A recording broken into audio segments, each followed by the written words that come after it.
Welcome to the Nexus podcast series. Nexus is an EU-funded project striving to make inclusivity a reality in the world of research and innovation. The project focuses on developing inclusive gender equality plans that span both in intersectional and intersectoral dimensions in 9 universities and in research organizations across Europe. In our first episode of the Nexus series, we explore gender-based violence and sexual harassment in higher education and research, and how this can be addressed through inclusive policies. For this, we are honored today to have Sofia Strid with us. Sofia is Associate Professor at the University of Gothenburg and has ample experience in researching gender-based violence in the European research area. Currently, she is involved in the project Gender Safe, also funded by the European Union. Gender Safe aims at advancing a zero-tolerance approach to gender-based violence in higher education and research. This project builds on a previous one, UNISAFE, that conducted the largest ever study on the prevalence of gender-based violence in research-performing organizations in Europe, and also developed operational tools to make our universities and research organizations safe. Today, Sofia will be interviewed by my colleague Catherine Bolger, who is the Sexual Violence Prevention and Response Manager at Technological University of Dublin.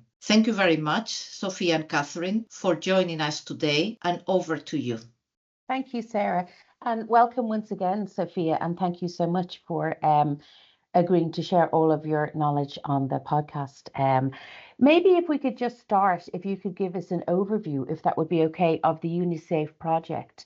I know TU Dublin were part of the project, and it's the largest of its kind to date around gender-based violence.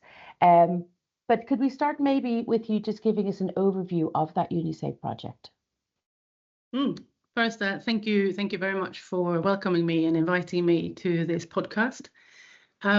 So I was the scientific coordinator of UNISAFE, not Gender Safe, which was a 3-year project funded by the EU to examine the prevalence and consequences of gender-based violence in higher education and research in the European research area.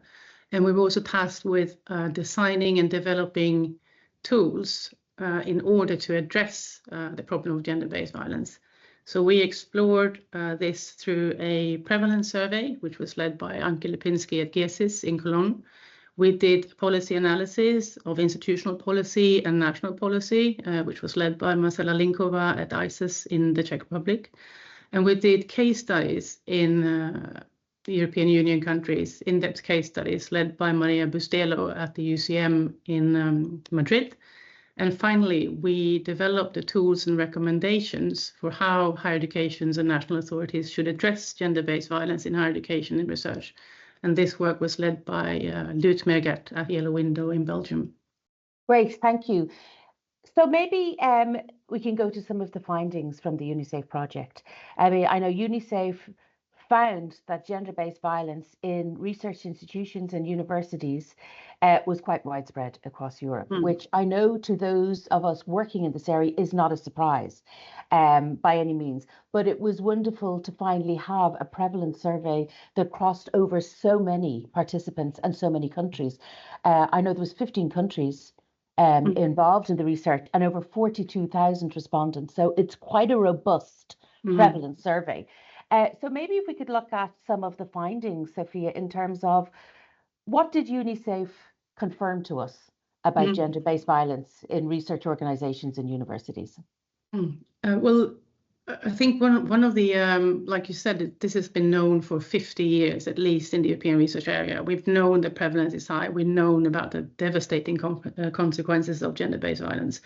But with the UNISAFE survey, we managed to do the largest survey of this kind in Europe, like you mentioned, with 42,000 respondents. And it showed that nearly 2 in 3 of the respondents had been subjected to some form of gender-based violence in their institution, either staff or students. So that's, I mean, it was 62%, so nearly 2 in 3. And it also showed that it wasn't, I mean, these numbers are shockingly high, but they were also unequal. So it was the marginalized, the minoritized that were at more risk and had experienced more gender-based violence than those who could be seen as maybe relatively privileged or advantaged compared to the disadvantaged. We looked at different forms of violence. We looked at psychological violence, sexual harassment, economic violence, online violence, physical violence, and sexual violence. And while the numbers overall were these 62%, it was the highest for psychological violence, 57%, sexual harassment, 31%, economic violence, 10%, online violence, 8%, physical violence, 6%, and sexual violence, which was the least reported, was still 3% of the 42,000. And when I said that there were more experiences of violence among the marginalized and the minoritized, we saw that respondents who were women were more likely to have experienced violence than respondents who were men. Respondents who are non-binary were the most likely to experience some form of gender-based violence. It was 74% of non-binary compared to 66% of women and the 62% overall. We saw that LGBTQ people are more likely to experience violence than those that identify as straight. We saw that respondents who said that they had a disability or a chronic illness was also more likely than able-bodied people to experience violence. And people who belonged to, identified as belonging to an ethnic minority were also more likely to experience violence than those who identified as belonging to an ethnic majority. And I mean, for us, this reflects the sort of feminist understanding of violence and the concept of violence, where we see that it is the marginalized, the minoritized, the disadvantaged, the relatively less privileged that are the victims of violence and are more at risk. And I think these numbers are really shockingly high, and we could talk about them for a very, very long time and try and understand them. But what is in a way even more alarming, or was more alarming in the UNICEF study, was that reporting was really, really low. So of those who had experienced some form of gender-based violence, based on definitions used by the Council of Europe and the European Commission, only 7% of the students and 23% of staff had actually reported the incident to their institution. So we have a massive gap here between experiencing forms of violence that are, accepted as, conventional forms of violence and violations, and the reporting of this type of violence and violations that we are being subjected to. And almost half of the victims do not report because they didn't know if the behavior was serious enough to report. And again, I'd like to underline that this is not some vague, unaccepted, or these forms of violence that we have as, accepted forms of violence that we're using in the survey. And the third didn't report it because they didn't recognize the violence as violence at the time. And then a quarter, 26%, didn't report because they didn't believe that anything would happen if they did report. And 17% didn't know where to report. So this reflects the lack of our institution's capacity to deal with violence. There's a lack of trust among those who have been subjected to violence that institutions can handle cases of gender-based violence. Yeah, I mean, so much information, Sofia, there. Thank you. If I could come back to just something at the start that you said there, the different forms of violence. And I think the one that was most reported overall, so not breaking it down by staff and students, I think, if I'm correct in that, is the psychological violence. And I think for me, that's such an interesting one because I think it's the least recognized form of violence, both by institutions, organizations, but also by the individual. As you said, like one of the reasons and one of the main reasons that members of the survey or participants in the survey gave who had experienced one of the different forms of violence for not reporting was almost not recognizing it themselves. And I think that very much speaks to the psychological violence, that this can be such an unreported, unrecognized, repeated, acceptable behavior that only in terms of when it's put out in a survey that people realize they're ticking this going, oh, yes, I've experienced that. So I think that that's a really interesting one and speaks again, like all of the other forms of violence, in terms of policies, procedures, reporting structures, and the overall governance of how this is understood in organizations organizations, how it's managed, how it's supported, most importantly. And by supported, I suppose I'm looking at not just the support, structures that are in place, but also how it's supported in terms of how this gets reported. The being trust in the system, I think, is a huge one. But just to come back to some of the figures you gave, and again, they're stark figures, not surprising, but they're stark figures. And the understanding of the intersectionalities, I think, is huge. That, gender-based violence, we do know, is more experienced by women than by men. But then, as you say, when you break that down, that the different intersectionalities that go along with that, so if that's race, if that's sexuality, if that's economic status, that increases, I suppose the vulnerability to violence by huge numbers. Yeah. It definitely does, and what is I mean in this context, what we also saw in UNICEF was that most of the institutions and also the national level policies do not have a capacity to address this, because intersectionality is not included in policies or addressing multiple inequalities, and in the few instances when it does, is often only part of a sort of an introduction or a rhetoric in a policy. There are no measures to address it. There are no concrete targets. There's nothing concrete included in the policies to address these problems. And I mean, this is one of the recommendations coming out of UNICEF. We have massive amounts of recommendations for various stakeholders, but to take intersectionality seriously, both in data collection, in analysis, and in policies and measures, it's an absolute minimum requirement when you look at these numbers, when you see how high the prevalence is for these groups. And still, we are failing. Our institutions are failing in doing this. When we looked at the analysis of policy across the whole European research area, the countries that we included, we looked at the existence of policy, what type of policy were put in place, and the forms of violence were being addressed, the inequalities were being addressed, how concrete, which measures, and so on. And we looked at prevalence. We saw very little difference in prevalence, regardless of how the policy looked. So regardless of what the policy included. So this is, it sort of shows how gender-based violence seems to be in higher education and research its own system, that it is specifically the higher education institution and the organization of that relates to the prevalence, not the national context, not the external context. It's a problem for the whole European research area. And I think that with when we were looking at how policies affected prevalence, our conclusion here is that we do not have comprehensive policies that are capable of addressing gender-based violence in a significant ways, and this is quite uniform across the results of UNICEF. Absolutely, and I think when I look at say the Irish context, the idea of having policies in place in universities or research organizations to address gender-based violence, it's very, very new. Most institutions don't currently have them, and we're devising them, but again, they're very limited. So I think that absolutely, is one of the biggest issues I think that needs addressing. And I suppose it's not just the policy, but it's also how procedurally that policy is carried out to create trust in the policy to help people report.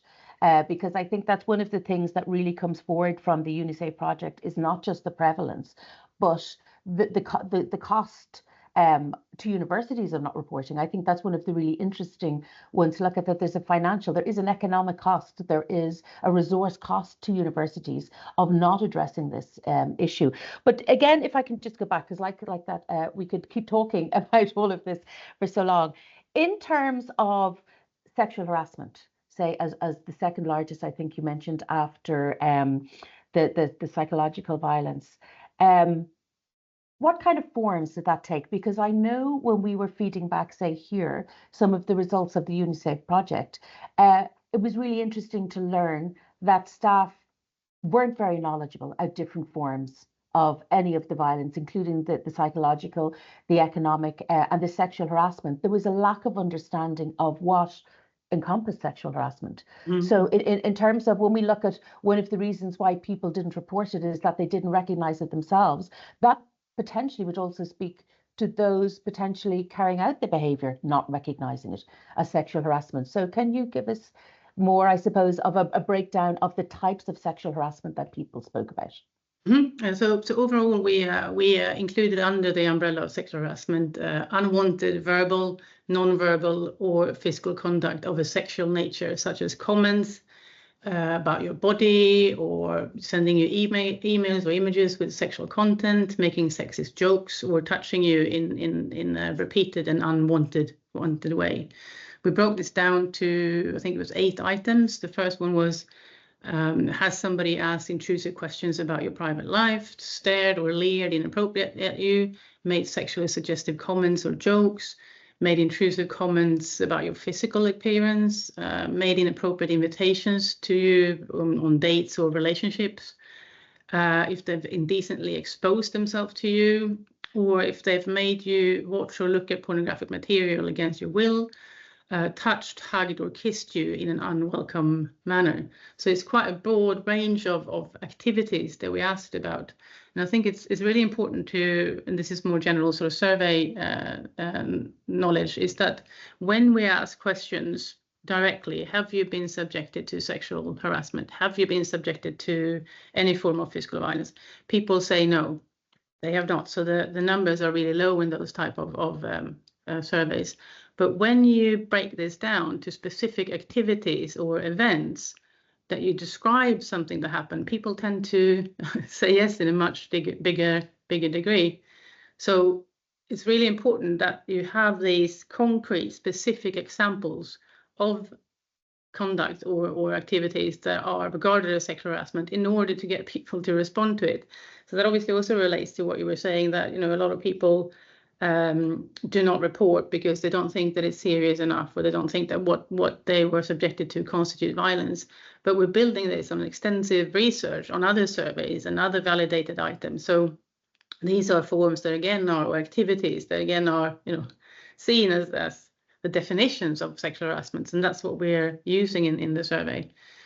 And the numbers, the 31% in the survey that responded that they had been subjected to some form of sexual harassment, is basically, it's very similar to other surveys, national surveys on sexual harassment. They usually lie around a third of the population in a survey. And it was the same, if I don't remember wrong, in the EU Fundamental Rights Agency's for our big survey on violence against women. It was similar, it's about a third.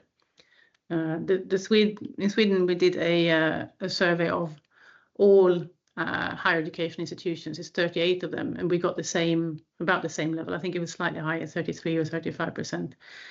But it is, it's a very high number of real people, individuals, who are being sexually harassed in their work or study place.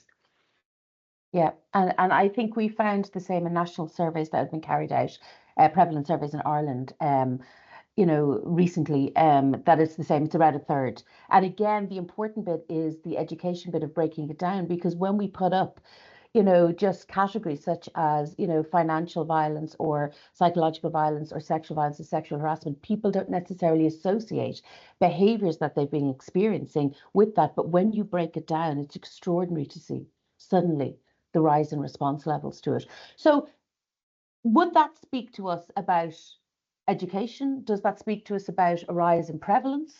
When we break down the language, what would the UNICEF kind of guide us on that in terms of are the prevalence rates rising? Well, we don't know, because this is the first survey that we've conducted. I mean, of this scale and with these specific this specific questionnaire. But we, since we've seen similar numbers throughout national surveys and institutional surveys, I can't answer if it's on the rise. What we can see, though, is that people appear to be more willing to talk about violence and to talk about experiences of violations in higher education that they haven't done before.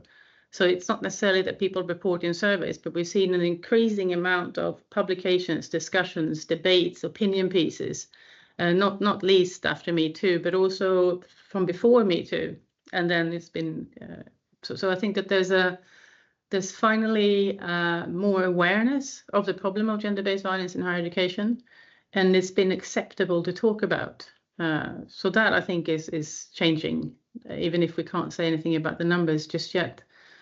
There's also an increased awareness and commitment on the European policy agenda to address the issue, not least through the funding of projects that work on these issues, but also through various declarations and commitments from EU actors, sort of pushing national authorities and national governments to act. So it's a topic that is on the rise. Yeah, I would agree with that. I think, bringing it to the forefront and almost like allowing people to say the unsayable is what raises, I suppose, its profile. And I think it'll be many, many years, I think, until we have figures looking at, did prevalence rates rise, or is it just the reporting of incidents that rises? And I think that leads me on to, I suppose, one of the questions around, organizations and universities in terms of how can they respond? How do we start to tackle this as an issue? Because I know some of the pushback, for want of a better word, that we can get is that when prevalence rates start rising and people start reporting, there's a huge fear attached to that in terms of, what does this say about us as a university? What impact will this have on us as a university and there's a fear attached by universities. There's almost this fear of, if we allow these numbers to come out, that will ruin our reputation. That has a financial cost in terms of, European-wide reputation for the university. Whereas I suppose from our roles in dealing with it on the ground, the more people that report speaks to trust in the system. So it's kind of this push-pull of education and awareness, not only to our general staff and students and members of the community, but I suppose to those in the powerful positions within the university, that education piece. Do you think that needs to happen first in order for universities to understand how to tackle it, as opposed to just coming up with a policy that may not actually tackle it? I think there's a lot to do, a lot of work to do in terms of awareness raising and pushing the results of not just UNICEF, but other projects that consistently show that the numbers are similar across the whole European research area. So it's not it's not your institution, your higher education, it's not you as a vice chancellor, it's not your reputation at stake. This is a uniform problem, and the violence operates as a system across the institutions. And I would also try and sort of push the knowledge that when we don't have reporting, that's the problem. Exactly like you said, that shows a lack of trust in institutions. It shows a lack of trust in institutions' capacity to deal with it. But when staff and students feel safe in institutions to report, that's a sign of, almost said sign of excellence. That's not what I mean, but it's a sign of that institutions are doing something right. And this needs to sort of get into the heads of our institutions and in leadership. I also think that we need to sort of see how gender-based violence is not an individual problem. It's not only an institutional problem. It's a much wider problem that is an expression of power and structural dominance across the whole board, and that it's not a problem of it's not a problem that can be tackled by institutions alone. So we need to work on this together, and we need to do it in a coordinated and supported way, but with pressure from the European Union and from the national authorities and support from them with this work.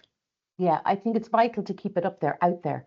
And so that they almost see as like, this is what is expected of you to deal with. And I think it can be really reassuring, I think, for universities and, as you said, for vice chancellors, for presidents of universities to understand, your institution isn't causing this, but perhaps your institution has a responsibility to respond to this inside your community. And I think, using that kind of language sometimes you're a part of the solution. You're not the sole cause of the problem, but you most definitely have a responsibility to be part of the solution. I think it again can help. But looking at that in terms of when we see all the prevalence rates, when we see the intersectionality, when we see the minority groups, what kind of measures would you think need to be put in place to help universities start to be part of the solution in tackling this? Just to sort of go back to a little bit on what we saw existed currently in the project, we saw that not all institutions even had relevant policies in place. Most of them only had gender-based violence in this sort of general policy on anti-discrimination or a code of conduct, and gender-based violence was sort of addressed as one topic among many. The majority of the forms of violence was not addressed, and so the things I'm saying can be turned around. I'm talking about what wasn't there, but if you turn that around, we will get to what needs to be there. Most institutions focused their policies on sexual harassment. About half of them addressed sexual violence, but nothing else. We saw a lack of, again, intersectionality, and we saw that most institutions did not address at all these groups at risk that I mentioned earlier. And we also saw in the case studies that we did that the majority of the policies failed at the implementation stage because there was a lack of leadership support, there was insufficient resources, and there was individual and institutional resistance to addressing gender-based violence. And the times when implementation did work, or at least worked better than not at all, it largely depended on voluntary work, on the sustained work by key actors who had personal beliefs or politics, ideology about gender equality, and then had an ideological point to address gender-based violence. But this was, voluntary work. It wasn't part of the institutional structure or your job. It was something that you did above and beyond your job or duty, and also institutional activism. So we have evidence of what it stops policies from working, and some evidence on what makes them work. And this also needs to be taken into account, obviously, when we design and try and implement policies. Yeah, I think just that leads me on very well to looking at the wonderful toolkit that has been produced, and that encompasses an awful lot of this how to support it, how to put these structures in place, how to put the resources in place. And I think the framework, the 7P framework, is a great way of formalizing that inside of the toolkit. Maybe if you could just speak briefly about the toolkit and what it will help provide universities to try and tackle this issue. Yeah, so the toolkit was because the UNICEF was a research and innovation action, so the toolkit is part of the innovation.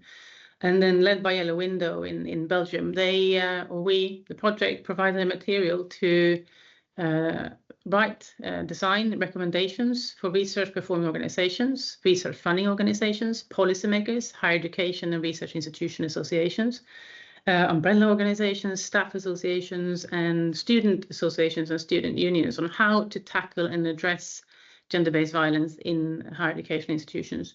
We developed guidelines for developing a protocol for how to address gender-based violence. We developed a step-by-step guide on setting up a comprehensive policy framework on how to address gender-based violence in academia, another step-by-step guide on awareness raising, and an assessment framework for research organizations to take stock on where they are and where they need to focus their attention in terms of setting up a policy framework for addressing gender-based violence. And I mean, these tools were partly designed with the RPOs, the research performing organizations. So we had a series of 9 workshops, I think, across Europe, where we presented our ideas and our results and our recommendations, and we co-design these with the people who are actually working in the institutions. So I think it gives this toolkit a strength that it's not some abstract researchers somewhere sitting there designing solutions, but it's actually done by the people who are working with these issues on a daily basis. And this it's all publicly available, so anyone who wants to use any of this material can go to the webpage and use it. And it also includes trainings and lectures and workshops and recordings, PowerPoint. It's a wonderful resource, and it was really wonderful to have the knowledge sharing as part of the meetings to help devise it, to kind of get the collaboration across Europe and look at that many spaces were in the same place in trying to find better ways of addressing this and trying to find ways forward and to collaborate on that and to draw up an almost best practice model across Europe is a wonderful place to start, for sure. And leading on from that, then we down to the UniSafe, of course, ended, and we now have the GenderSafe, which I suppose follows. And I'm going to let you talk about that, but follows in terms of community of practice will continue, which is wonderful. That sharing of knowledge, the sharing of expertise, you know, for those countries or for those institutions that may be slightly further ahead, to help bring along those who may not have the support from and how to bring that into the universities, I think is wonderful. So maybe if you could just briefly give us an overview of where we've moved from UniSafe, the toolkit, the framework, onto GenderSafe. So what I think was important here in terms of structure is that since UniSafe was a research and innovation action, and then GenderSafe is what is called a coordination and support action. So it's really built into this type of project that the task is to support institutions to use the material that's been produced previously. And so the whole aim of GenderSafe is to, which is coordinated by the European Science Foundation in Strasbourg, is to support research and higher education institutions to establish a safe, inclusive, respectful higher education environment by setting up and implementing comprehensive policies that can tackle, address, reduce, ultimately, gender-based violence. And the community of practice and the training and mutual learning is obviously a massive key in this. And we are just now setting it up. We've had applications from across Europe, and we will launch the whole community of practice in October. And there will also be a second round of applying to join us in this community of practice. And we're also trying to build institutional capacities to set up and implement gender-based violence policies by training responsible staff and officers. We're also trying to create a knowledge base for the uptake and the contents of a zero tolerance approach, zero tolerance policies in research performing organizations. And we're designing a data collection and monitoring system to support this for how institutions can collect data and analyze it. And then it also has this component, obviously, of general awareness raising and creating uptake. But the very key with GenderSafe, I think, is that it is done in collaboration with the institutions, bringing the knowledge into the institutions and then collaboratively trying to implement the knowledge that we produced. This is also a thing that is often missing, I think, in a lot of research projects, that the sort of end user experience is somehow added on as an extra value at the end. But here, this is really the very key, the very aim of GenderSafe. And I think that's so important, as you said, for the collection of the data, but also for looking at the impact and looking at, you know, how are the figures changing? How is the structure of how people feel safe enough to report, how people will get support for reporting, and what those figures will end up looking? Because, you know, from where I sit, I'm kind of like, the more reports we have, the better that looks right now. And I know that seems in contrast and direct conflict to a lot of people sitting at the higher end of universities that kind of go, no, we don't want those. But to get an understanding of this is the important bit, because our staff, our students, our community is the organization, is the university. So in order for them to kind of feel like this has come from an enormous, you know, research base, that we see the prevalence, it gave people the opportunity to report, to put down their experiences, that we can analyze that, we can look at that, we can look at all the intersectionalities with that, we can look at the gaps, as you said, that, you know, that clearly showed about reporting, about structures, about the implementation of policies, to move to a toolkit, which is a phenomenal toolkit, that really, as you said, outlines, you know, there's lecture series on it, there's how-to for everything, which is all based around best practice, because it incorporated, you know, in all of those meetings, like, you know what I mean, a participation of researchers, of clinicians, anybody working with experience in the area. And then now to have this, to be able to roll out and to be able to follow that through with organizations and universities, say, how is this working? How are you implementing this? How do we collect data? What is the best way? What does that data mean? To be able to keep moving forward. And I think to have that inside a strategic plan as you said, that it's government-led or that it's, higher education-led or it's university-led, but that there is a structure in place for holding all of this so that we can keep moving forward. It's just so important, and it's such a huge move. And I suppose it brings me back to the first question, or one of the first questions we looked at, is it on the rise? And we may never have the answer to that. But what we will have the answer to is allowing people the voice to express that and to look at better ways of managing it, better ways of addressing it, and the data collection that we can hold around that. So thank you so much, Sofia, for giving us all of that. That was phenomenal. Thank you very much for having me.